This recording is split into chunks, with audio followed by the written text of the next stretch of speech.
Audio 5 पुस्तक का नाम राष्ट्रमाता कस्तूरबा गांधी। आश्रम में सबका स्वागत सम्मान। बा की यही सेवा भावना गांधी जी के पास आने वाले सब मेहमानों के लिए प्रकट होती थी। वे लोग गांधी जी के साथ तो केवल अपने काम की बातें ही करते थे, पर उनकी सब आवश्यकताओं की व्यवस्था बा ही करती थी।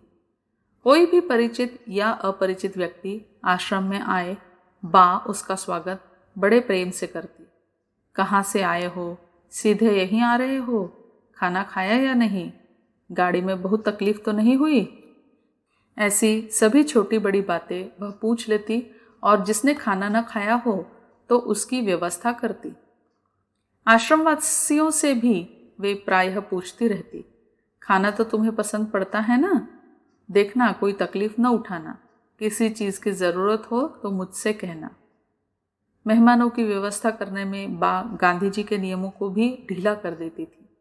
दीनबंधु एंड्रूज का काम चाय के बिना चल ही नहीं सकता था, पर गांधी जी के पास तो किसी को चाय कैसे मिलती, इसलिए बा उनको बुलाकर चाय पिलाती थी। गांधी जी अनेक बार बा को उलाहना देते, बा तू दीनबंधु को बुरी आदत लगा रही है। बा भी उन्हीं की तरह उलाहने के स्वर में कहती, अब रहने भी दीजिए, आप तो बस अपनी ही बातें चलाते रहते हैं। सभी लोगों पर इस तरह सिरजोरी नहीं की जा सकती, मैं ही इसके लिए काफ़ी हूँ। बा के आश्रम में रहने से ही श्री राजगोपालाचार्य को चाय कॉफ़ी मिलती थी और जवाहरलाल जी भी खास स्वाद वाली चाय बा के कारण ही पा सकते थे। राजेंद्र बाबू, सरदार पटेल, मोतीलाल नेहरू, मौलाना आज़ाद सभी के आराम का ध्यान बा ही रखती थी। ये बड़े नेतागण भी गांधी जी के साथ घंटों चर्चा करके चाहे कितने थक जाते हों, फिर भी वे बा से मिले बिना नहीं रहते थे। ये नेतागण भी बा से अलग अलग ढंग से मिलते थे। सरदार पटेल तो उनके पास आकर छोटे कान्हा को खूब चिढ़ाते और उसके साथ उधम करने में उन्हें आनंद आता। मौलाना आज़ाद गंभीर भाव से बा के पास आकर उनकी तबीयत का हाल पूछते। जवाहरलाल जी जब मौज में होते तो कोई क्रांतिकारी बात कहकर बा को चिढ़ाने का प्रयत्न करते और ज़्यादा थके होते तो दोनों हाथ जोड़कर नमस्कार करते और चुपचाप चले जाते। इस तरह बा हर एक नेता की संभाल रखती थी और सभी नेता बा का आदर करते थे। गांधी जी के आश्रम को अगर किसी ने नीरस होने से बचाया हो तो वह बा ही थी। साम्य भाव की शिक्षा। सन 1924 की बात है। बा प्रतिदिन सोते समय गांधी जी के सिर में तेल की मालिश किया करती थी।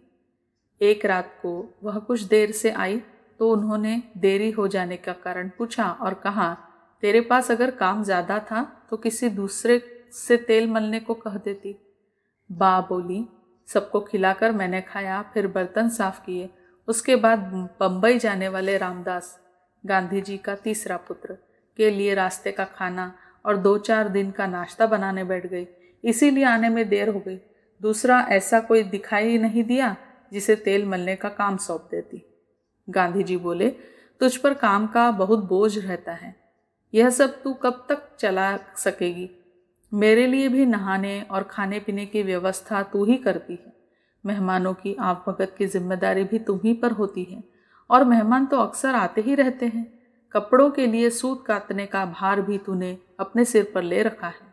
यह ढेर सा काम करने के लिए तू समय कहाँ से निकालती है, यही मेरे लिए तो अचरज की बात है। और इस भारी बोझ के होते हुए भी तू रामदास के लिए नाश्ता बना रही थी। ऐसा कितने दिन चलेगा? कल रामदास बम्बई जाएगा, परसों तुलसी नेपाल जाएगा, तीसरे दिन सुरेंद्र दिल्ली जाएगा। इस तरह कोई न कोई आदमी तो आश्रम से बाहर जाता ही रहेगा। क्या तू हर आदमी के लिए खाना और नाश्ता बना देगी? बा बोली, नहीं, लेकिन रामदास मेरा लड़का है, इसलिए देर करके और आपके सिर में तेल मलना छोड़ करके भी उसकी पसंद का खाना मैंने बना दिया। सारे आश्रमवासियों के लिए उनकी पसंद का खाना या नाश्ता तो मैं कैसे बना सकती हूँ? आप तो महात्मा ठहरे, इसलिए बाहर से आने वाले सभी लोग आपके लड़के हैं। लेकिन मैं भी महात्मा नहीं बन पाई हूँ, अभी महात्मा नहीं बन पाई हूँ। फिर भी आप ऐसा न माने कि आश्रमवासियों पर मेरा प्रेम कम है, लेकिन अपने सगे लड़के जैसा तो मैं दूसरों को कैसे मानूं? आप छोटी छोटी बातों पर भी मुझ पर सदा सख्ती करते आए हैं। क्या मैं अपने लड़के के लिए उसकी पसंद की खाने की 2-4 चीज़ भी नहीं बना सकती? गांधी जी बोले, ठीक, यह सोचने जैसी बात है, लेकिन इस समय हम कहाँ बैठे हैं? बा बोली, सत्याग्रह आश्रम में। गांधी जी बोले, हम अपना राजकोट का घर बार छोड़कर यहाँ क्यों बैठे हैं? बा बोली, देश सेवा के लिए। सब भाई बहन साथ मिलकर सच्चे रास्ते से देश की सेवा करने के लिए यहाँ आए हैं। गांधी जी बोले, जो भाई बहन दूर दूर से अपने माँ बाप को छोड़कर हमारे पास आए हैं, वे हमें अपने जन्म देने वाले माँ बाप से क्या कम जा मानते हैं? बा बोली, जरा भी नहीं। आश्रम के सब लोग हम पर अपने माँ बाप से ज़्यादा प्यार रखते हैं। आपके लिए उनके मन में जो अपार भक्ति है, उसी से वे अपने माँ बाप और घर बार को छोड़कर यहाँ रहते हैं। गांधी जी बोले, तो बा, अब तू ही विचार कर, सोच कि हमारा क्या धर्म है। सभी माताएं अपने बालकों पर ज़्यादा प्रेम रखे, यह स्वाभाविक है। इसलिए रामदास पर तेरे अधिक प्रेम को मैं समझ सकता हूँ।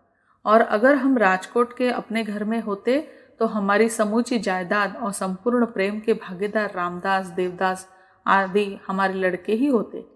वहाँ तू दूसरों को अपने लड़कों के बराबर न मानती तो चल जाता, लेकिन यह आश्रम तो सभी सत्याग्रही सेवकों का है, इसलिए यहाँ तो दूसरे लोग जैसे रहे वैसे ही रामदास को भी रहना चाहिए। जो लोग तुझे अपनी माँ से भी ज़्यादा मानते हैं, उन्हें तू रामदास से कम कैसे मान सकती है? इस आश्रम पर आज सारे संसार की नज़र लगी हुई है। इससे दुनिया बड़ी बड़ी आशाएं रखती है। बा बोली, आपकी बात सच है। मेरी नज़र में सभी रामदास जैसे होने चाहिए। इस प्रकार बा ने क्रमशः अपना दृष्टिकोण विस्तृत करके साम्य भाव की शिक्षा ग्रहण की थी और वे जाति, धर्म, प्रांतीयता के भेदों से ऊपर उठकर आश्रम में रहने वाले सभी के सुख दुख की सच्ची साथी बन गई थी। इन्हीं गुणों के कारण आज उनको राष्ट्रमाता की उच्च पदवी दी जाती है। बा का सार्वजनिक जीवन। दक्षिण अफ्रीका में भारत में आकर गांधी जी ने चंपारण सत्याग्रह से लेकर 1942 के अंग्रेजों भारत छोड़ो आंदोलन तक जितने राजनीतिक कार्यक्रम आरंभ किए, उन सब में बा उनके साथ रही और प्रत्येक अवसर पर आंदोलन में भाग लिया। अन्य सत्याग्रहियों की तरह उन्होंने जेल की सजाएं भी भोगी और अंतिम स्वराज्य संग्राम में तो सरकारी बंधन में रहते हुए जान ही दे दी। चंपारण में बा को एक ऐसे गांव में रखा गया था जिसके समीप एक बहुत ही दुष्ट नीलहे गोरे की कोठी थी। गांव के लोगों में से बहुत से बीमार रहते थे, पर गरीबी के कारण इलाज नहीं करा पाते थे। बा को उनकी बुरी हालत देखकर तरस आता तो वे घर घर में जाकर बीमारों की देखभाल करती और उनको अपने पास से दवा देती। यह कार्य भी उस नीलहे गोरे को बहुत हानिकारक जान पड़ा और उसने अखबारों में शिकायत छपवाई कि मिसेस गांधी नंगे पैर घूमकर और कपड़ों में सादगी बरतकर लोगों में अंधश्रद्धा पैदा करती हैं और उससे फायदा उठाना चाहते हैं। यही नहीं, जब वे दूसरी राजनीतिक हलचलों को चलाने के लिए बाहर चले जाते हैं तो श्रीमती गांधी यहाँ लोगों को भड़काने के अपने पति का काम जारी रखती है। जब सन 1922 में चौरा चोरी की घटना के बाद गांधी जी को गिरफ्तार करके 6 साल की सज़ा दी गई, तब बा ने देश के नाम एक संदेश में जनता को उत्साहित करते हुए कहा था, आज मेरे पति को 6 साल की सज़ा हुई है। इस जबरदस्त सज़ा से मैं थोड़ी बेचैन हुई हूँ, सो मुझे मंजूर करना चाहिए। लेकिन हम चाहें तो सज़ा की मुद्दत पूरी होने से पहले ही उनको छुड़ा सकते हैं। यह कार्य हमारे हाथ की बात है। इसलिए मैं मेरे दुख में हमदर्दी रखने वाली सभी स्त्री पुरुषों से प्रार्थना करती हूँ कि वे रात दिन लगे रहकर रचनात्मक कार्यों को सफल बनावे। गांधी जी को दी गई सज़ा का यही सच्चा जवाब है। सन 1930 के नमक सत्याग्रह में तो बा ने इतना काम किया कि सरकारी अफसर भी उनसे डरने लगे। दांडी कूच के समय जब आंदोलन में भाग लेने वाली बहनों ने पूछा कि इस बार हमें क्या करना चाहिए, तो गांधी जी ने बताया कि उनको नमक बनाकर जेल जाने की आवश्यकता नहीं, इसके बजाय विदेशी कपड़े का बहिष्कार और शराबबंदी का काम करना है। शीघ्र ही गांधी जी ने सूरत में स्त्रियों की एक बड़ी सभा की, जिसमें बंबई तक की स्त्रियां आई और कुल 4-5 हजार स्त्रियों ने भाग लिया।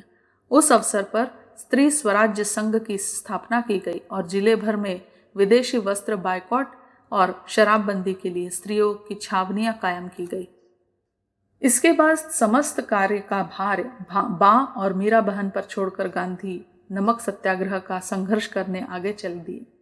इन दोनों ने अन्य सैकड़ों बहनों को साथ लेकर इस खूबी से काम किया कि सूरत जिले की शराब की तमाम दुकानें सुनसान हो गई। इस पर सरकार ने कानून और नियमों को उठाकर ताक पर रख दिया और फेरी लगाकर शराब और ताड़ी बेचने की इजाज़त दे दी। साथ ही यह भी कोशिश करने लगी कि स्त्रियों की छावनी के लिए मकान न दे। जब स्त्रियों ने छप्पर डालकर छावनियां बना ली तो पुलिस वाले आकर उनके बर्तन भांडे उठा ले गए और छप्परों में आग लगा दी। इस पर बा ने कहा, अब हम चटाई तान कर रहेंगे और मिट्टी के बर्तन रखेंगे, फिर देखें वे क्या ले जाते हैं। जब गांधी जी की गिरफ्तारी के बाद स्वयं सेवकों पर लाठियां बरसाई गई तो सैकड़ों व्यक्ति घायल अवस्था में अस्पताल में पहुंचाए गए। बा तुरंत वहां पहुंची और उनकी हालत देखकर बड़ी दुखी हुई। एक संवाददाता के पूछने पर उन्होंने कहा, बिछौने पर पड़े उन भाइयों की मरहम पट्टी और बैंडेज वगैरह का वह करुण दृश्य देखकर मेरा दिल फटने लगा। पुलिस ने उन पर जैसा जुल्म किया उसे सुनकर मैं कांप उठी। चारों तरफ से ऐसे ही जुल्मों की कहानियां आ रही हैं, इसलिए अब कोई इस काम में एक दूसरे की सहायता करे और साथ दे, तभी हमारा काम सफल होगा। वायसरॉय के नए काले कानूनों का विरोध करने के लिए हमको अपना आंदोलन अब दुगुने उत्साह से चलाना चाहिए। कहने की आवश्यकता नहीं कि बा ने इस काम को इतने जोर शोर से किया कि सरकार ने उनको गिरफ्तार कर लिया और सन 1932 तथा 1933 में उनका ज़्यादा समय जेल खाने में ही बीता। सन 1942 की लड़ाई में तो बा को भी गांधी जी की गिरफ्तारी के कुछ घंटे बाद ही पकड़कर उनके पास आगा खां महल की जेल में पहुंचा दिया गया। यह जेल खासकर गांधी जी और उनके कुछ आश्रमवासियों साथियों के लिए ही बनाई गई थी और उसमें सरकार ने उनको सब प्रकार की सुविधाएं भी दी थी। पर इस बार सरकार ने गांधी जी को जिस प्रकार बिना आंदोलन आरंभ किए ही पकड़ा था, उससे बा का मन खट्टा हो गया। जेल में उनको एक प्रकार का खेद ही बना रहा, जिसने धीरे धीरे उनके जीवन का अंत कर दिया।